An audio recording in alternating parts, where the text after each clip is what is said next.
Hello, welcome to part 2. I hope you enjoyed part 1. I've really enjoyed reading everybody's comments, so keep them coming because they are quite funny, some of them, and some of them bring up good questions. So today's video is 100% about making backpack straps.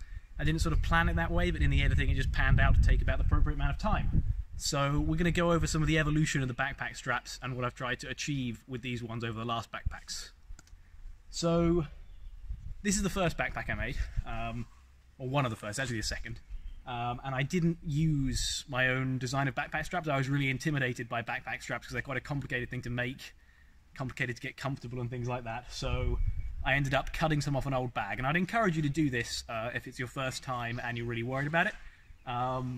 Funnily enough, they're the only bit of the backpack that broke in the end, and I'm just going to show you what they look like now. So these are good straps, don't get me wrong. This backpack has been on a 1,000-kilometer hike, so it worked. But it's not very comfortable.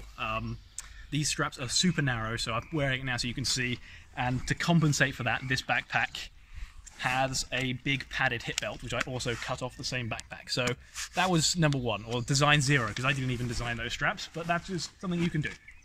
At the same time, I designed these straps. Now these straps were traced off another backpack I have, and it was a fantastic backpack. I can't remember what model it is off the top of my head.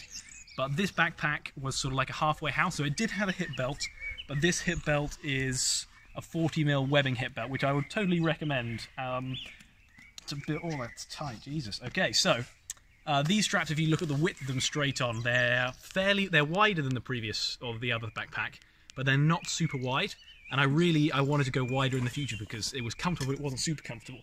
I also designed these sort of fairly janky, I think they broke on the last hike, strap mechanism so you could carry your water bottles, and this is what like started us off using them. So these are actually sized to Finn at the moment, which is why they sit so high on me, because he took this backpack on our last walk. So that was design number 2. Now, previous year's design, these design of straps are actually available on the CAD that I've uploaded with the last video and with this video. So these exact straps are available. You can get the CAD files and you could have them laser cut, or you could just look at them. They're much wider, and they were the first straps that I designed from scratch completely. Like, I didn't trace any other backpack straps when I was building these ones. And they're also much longer than the other straps. They were designed to fit differently. So while the past straps were designed to fit more like a J strap, sort of curve underneath you, these straps are designed to more sit in front of your body. And the goal was twofold. One, it was so that there was plenty of space to fit the water bottles, and 2, it was so that the water bottles didn't sit underneath your armpits. And water bottles fit in them really nicely, but as you can see, they're super duper long, okay? Now these straps, I think I said, they're available on the CAD designs, you can download them. They're exactly the same as the new straps, except the new straps are 5 centimeters shorter. Now that 5 centimeters doesn't sound like a lot, but it makes a huge difference to the way the backpack straps sit. So these straps were a great success. They completely, basically eliminated my need for a hip belt. They were super wide and comfortable, but I felt they needed improving because they were overtly long. And to be honest, I ended up loosening this a lot of the time and having it sit more like a an S strap anyway. So yeah. Final design of straps. So these are very similar to the one available on the CAD. They're just 5 centimeters shorter, as I've said, and they are now, I think they're approaching a sweet spot. They've got that extreme width. They've only got one sternum buckle on them, like so. They sit nice and comfortable, super wide, and the bottles sit a little bit higher and a little bit further off to the side because the straps themselves are shorter. So this is what we're going to be making in this video. Enjoy, leave us a comment, subscribe for the next one. Hello, welcome to week 3. It's time to go to the drafting table, make some new straps. You can see I got it all laid out in front of me. I'm making them basically the same as last year, some slightly different arrangements of buckles, more beefed up where the seams is going in. But I need to make new patterns for the internal foam and new patterns for the pockets, so it's going to take a little bit of time. We'll switch over to the fast motion camera. You can watch me trace it out.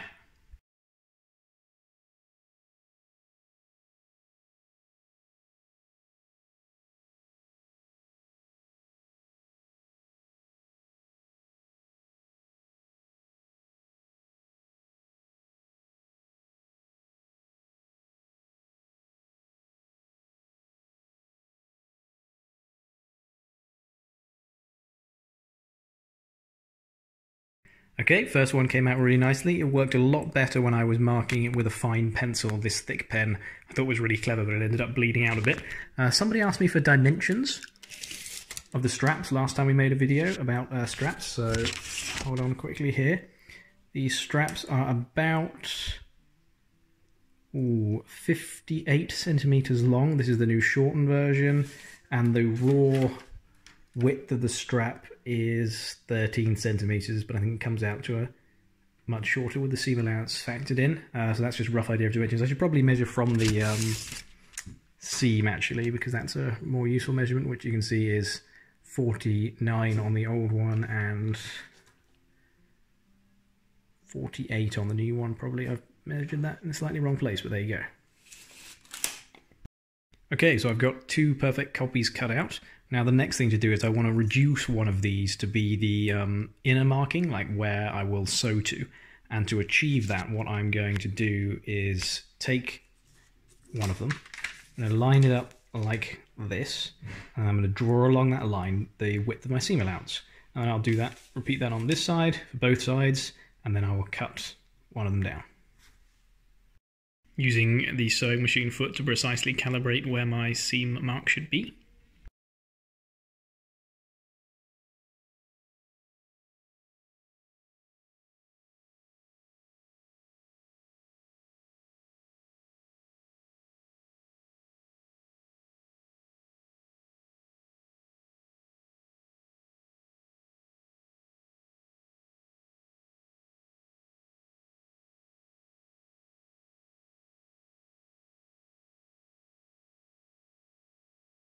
Okay, so I've got my old one, my new one, and my new inside piece all cut up, marked out. Fantastic. The next thing to do is to remake these are the pocket sections. There's a cool way to do this, and it starts off with tracing the bottom of your tap pattern again. So I'm going to trace it onto some white paper this time. So I will trace that out and then get back to you.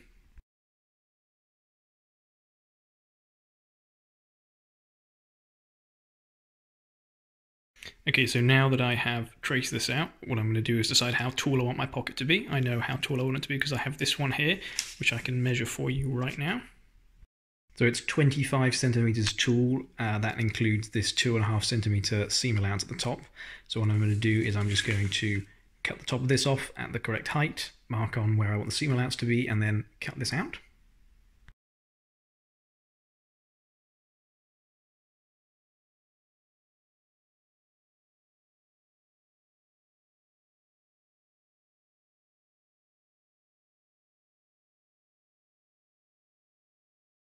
Okay, so what I've done now is I've just dropped a perpendicular in to the top and bottom, and I'm going to cut it down the middle and then widen it up and then put a new piece of fabric in the middle.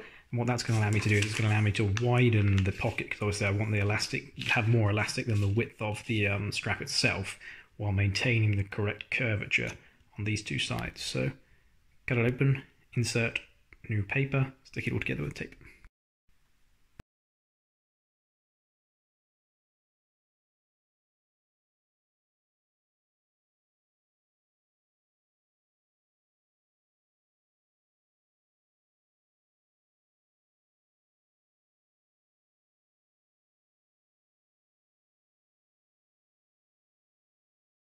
Okay, so there is the completed main big strap. The dimensions are 25 this way by 14 centimeters this way.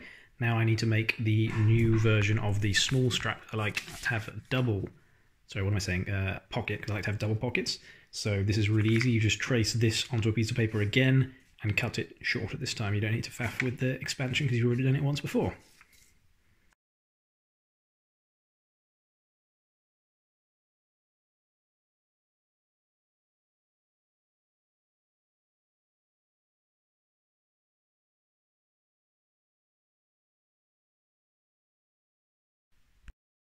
And there they are, all of the paper patterns for the new strap. So we've got the fabric pattern, so I'm going to do that on one side on black and one side on the fancy fabric.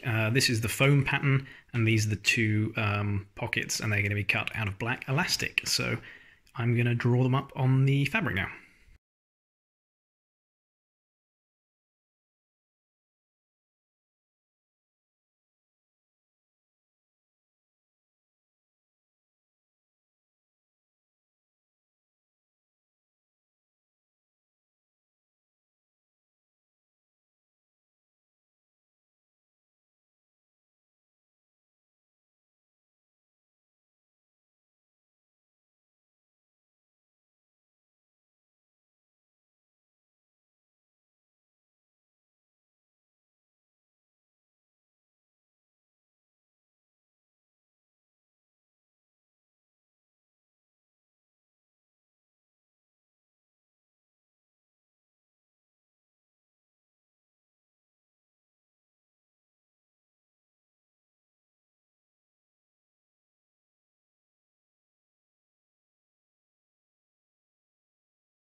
Here's an opportunity for you to learn from my mistake. So what I just did then was draw up the strap patterns on the black fabric.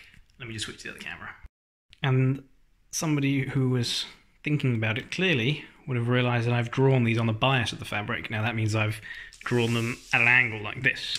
Now fabric is much stretchier on the diagonal than it is with the weave, because you know the weave goes this way and this way, so it's easy to stretch in these two axes. Now this is a mistake because obviously I want the straps to be taunt, so what I need to do is I need to redraw these with these oriented parallel to the fabric weave. Now that's not a problem for the cube and fibre, but it is for these.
These are my elastic pockets. They're all cut out nicely. Next thing to do is to take them up to the sewing machine and hem the tops to make them have a stronger elastic at the top. When we do this on the bottom pockets, this time I'm going to add a little bit of cross grain poking downwards, just so that you can pull it and it'll help. This explanation, so here we've got one here and one here. Now I'm not going to add the top one because you actually don't need it. It's so easy to open the top one. The bottom one though is a bit harder when it's closed, so I will include that one. This will obviously be with a zigzag stitch, so it'll still be stretchy. Okay, so it's actually got on a bit now. It's like 5:30, so I think I'm going to leave the that bit of sewing for tomorrow. It just doesn't, or another day. It doesn't seem worth setting up the sewing machine just for a little bit. What I'm going to do is use that reduced strap template that I cut out to cut out some new foamage. This is some 3mm EVA foam I've got left over. Well, I bought extra last time I made a backpack, and it's super nice stuff, so I definitely recommend high quality foam. Basically don't just buy a yoga band and stick it in, because it'll be heavier, and once it's compressed, the foam, it never rebounds properly, so use some nice foam. Right, it is early Sunday morning. I'm still in my pyjamas, and the plan is to get some stitching done this morning before pancakes and we go for a walk this afternoon, so that's exciting. Okay, so first up I'm going to double hem with a zigzag stitch the tops of the tool pockets.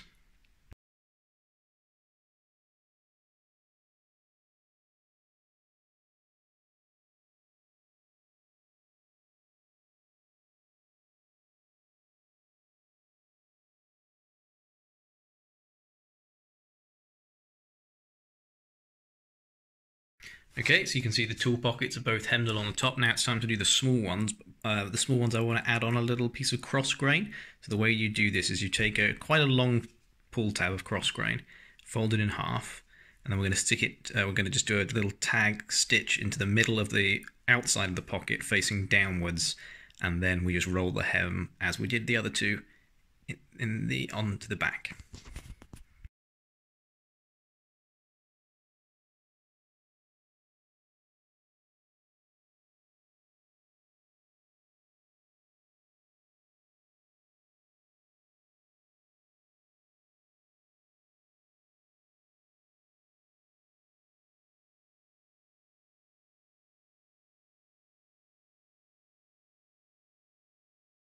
Okay, it's strap assembly time. So there is a way of doing this so you don't have to think about it. So first of all, take your outside pieces of fabric, so these are the outside of the straps, lay them down in front of you, put them the same way round, so this will go into the back of the backpack, and this is the top of the strap.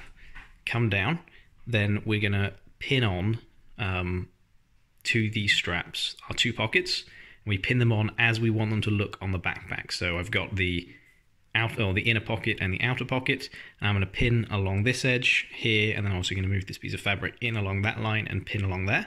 So that's the first thing I'm going to do. I'm going to pin for both of those things, and then once that's done, we then take the other piece of fabric on the top and pin that on to the top.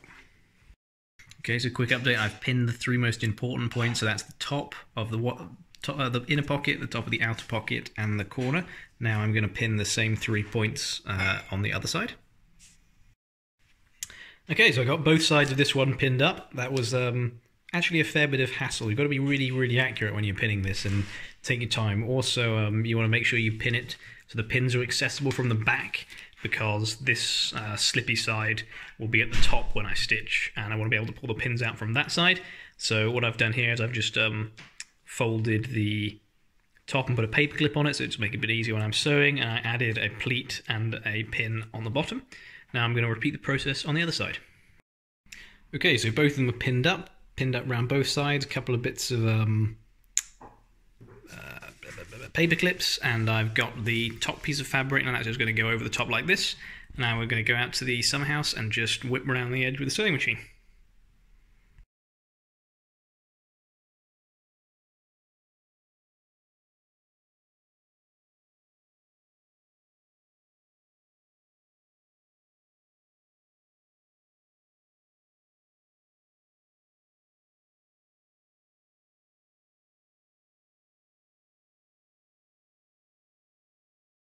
Aha, that first stitch was super successful. That's probably the best backpack stitch I've ever done. So now what I'm going to do is just whip round it, probably off camera, and do a second line of stitching, so just make it a double seam so that won't bust. But man, that was cool. And also, this carbon fibre looks super cool and has been crinkled up a bit. It almost looks like space age now. That came out so well. Have a look at this. Look at that beautiful double seam. That was just super easy to sew. Nailed that strap. Now let's just see if I can do the next one as perfectly.